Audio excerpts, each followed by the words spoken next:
नमस्कार दोस्तों, आज की यह कथा यमलोक को हिला देने वाली है। हरे कृष्णा। माघ मास की इस पवित्र प्रातः बेला में आप सभी श्रद्धालु श्रोताओं का हार्दिक स्वागत है। माघ मास वह दिव्य समय है जब प्रातःकाल सूर्योदय को अर्घ्य देकर स्नान कर साधना और भक्ति को और अधिक प्रगाढ़ किया जाता है। यह महीना तप, त्याग और भगवान विष्णु की विशेष आराधना का माना गया है। इसी पावन माघ मास को सार्थक बनाने के लिए हम प्रतिदिन माघ मास के महात्म्य को दर्शाने वाली दिव्य पुराणी कथाओं का श्रवण कर रहे हैं।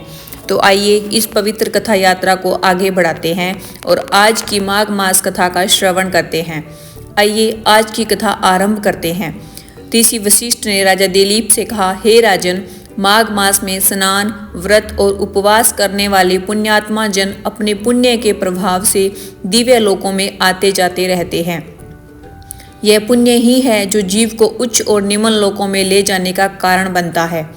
प्राचीन काल में एक बार ऐसा भी हुआ कि एक श्रेष्ठ ब्राह्मण यमलोक गया और वहां से अनेक नारकीय जीवों को मुक्त कराकर पुनः पृथ्वी पर लौट आया।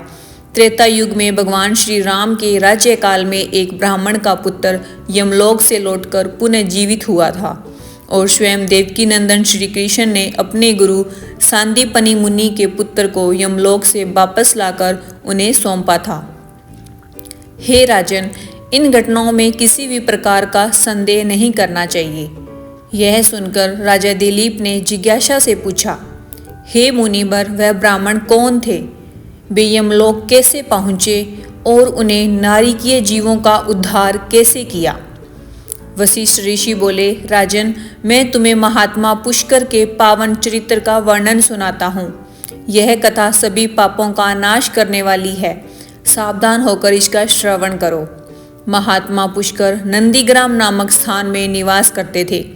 वे सदा धर्म के मार्ग पर चलने वाले सभी प्राणियों के हितैषी और अत्यंत संयमी थे। प्रतिदिन माघ स्नान, स्वाध्याय और विधि पूर्वक भगवान श्री विष्णु की उपासना उनका नित्य कर्म था।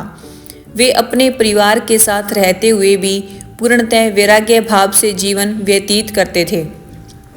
उनके मुख से सदैव हरे विष्णु, हरे कृष्ण, दामोदर, अच्युत, गोविंद, अनंत, देवेश्वर इन पवित्र नामों का कीर्तन होता रहता था।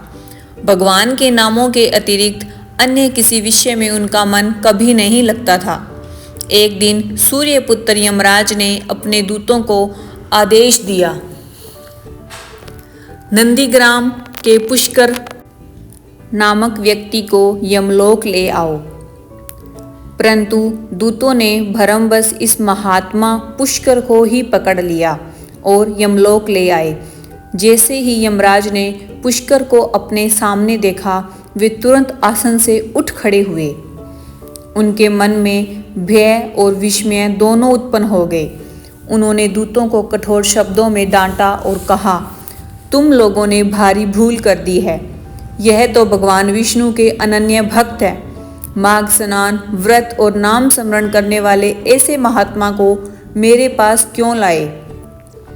फिर यमराज ने पुष्कर को आदरपूर्वक आसन दिया और विनम्रता से कहा, हे ब्राह्मण, आपकी पत्नी और पुत्र पृथ्वी पर शोक में डूबे हुए हैं। आप शीघ्र लौट जाइए। तब पुष्कर ने कहा, हे धर्मराज, जाने से पहले मैं नरकों को देखना चाहता हूँ, जहाँ पापी जीव यातनाएं भोगते हैं। यमराज ने उन्हें असंख्य नरकों के दर्शन कराए।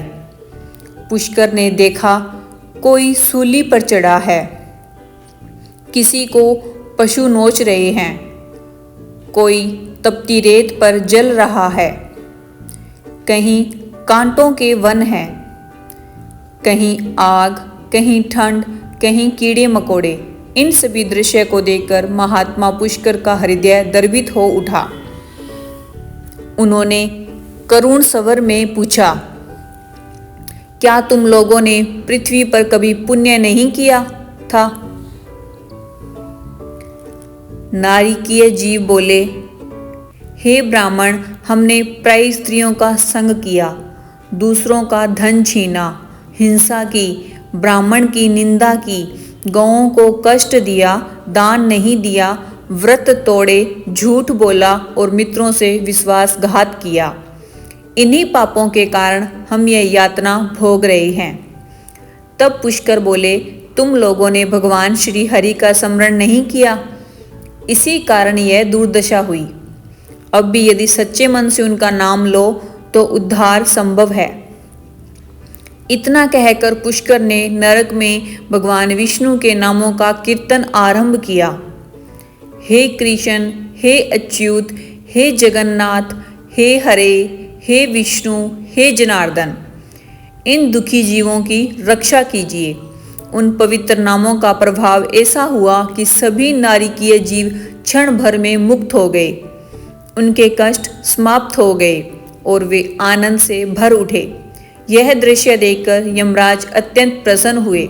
उन्होंने पुष्कर को वरदान देते हुए कहा, हे धर्मात्मा, जो भी मनुष्य प्रतिदिन तुम्हारे इस चरित्र का श्रवण करेगा उसे मृत्यु का भय नहीं रहेगा। इसके पश्चात पुष्कर पृथ्वी पर लौट आए और जीवन भर भगवान मधुसूदन की भक्ति में लीन रहे। कथा का उपसंहार करते हुए वशिष्ठ ऋषि बोले, हे राजन, भगवान विष्णु के नामों का स्मरण और कीर्तन संचित पापों को भी नष्ट कर देता है। जो इस कथा का श्रद्धा से श्रवण करता है वह अवश्य पुण्य का भागी बनता है। यह थी आज की माघ मास की पावन कथा। यदि यह कथा आपको प्रिय लगी हो तो इसे अधिक से अधिक लोगों तक अवश्य पहुंचाइए। माघ मास में कथा श्रवण का पुण्य अनंत फल देता है। हरे कृष्णा।